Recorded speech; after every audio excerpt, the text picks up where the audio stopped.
I had the video camera going down at the ring one day for another purpose and decided while I had it here that I would just turn it on the round pen and maybe do some work at Liberty with Logan in the round pen. And then I decided, well, wouldn't it be great if Logan had a choice in that? And what would it take for him to want to come into a round pen that he often sees as being work related and not necessarily something that perhaps he always chooses to do. And so after trying some techniques with him and pulling him towards me sort of virtually with my energy, as you could see earlier with rolling my hands around towards me, I decided to crouch down and to try to be present and relax and see if that would work. But quite honestly, I had the wheels turning and knew that the camera was on and had a bit of an agenda. And also crouching down, I was a little bit tense. And of course, the thoughts in our heads caused some tension. And you can see the response that I got from Logan.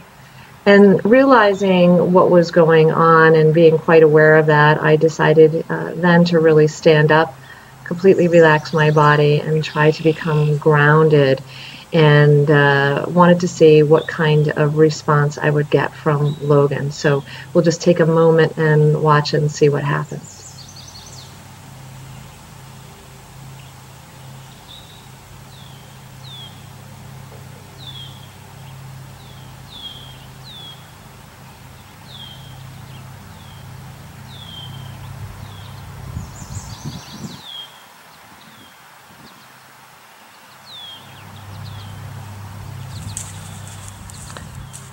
And so I was able to get to a place in my body and with my breathing and clear my head by just simply listening to nature, step out of the agenda.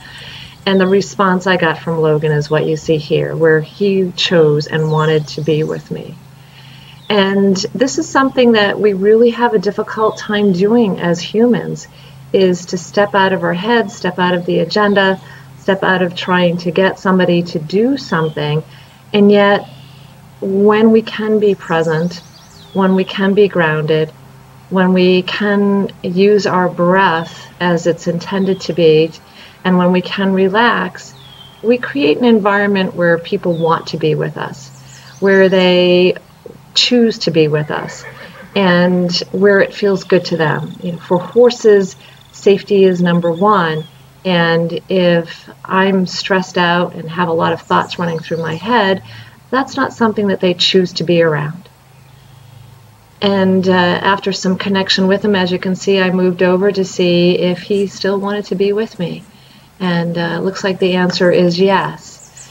And so as leaders, as parents, as people that are collaborating and working with others, imagine what the possibilities could be if we could learn to be more present and listen to people and what they have to say and recognize them, acknowledge them, use our own body and our breath and our energy in a very different way than we're used to be able to connect with others and influence others in a really positive way, a different way than perhaps we've ever thought possible.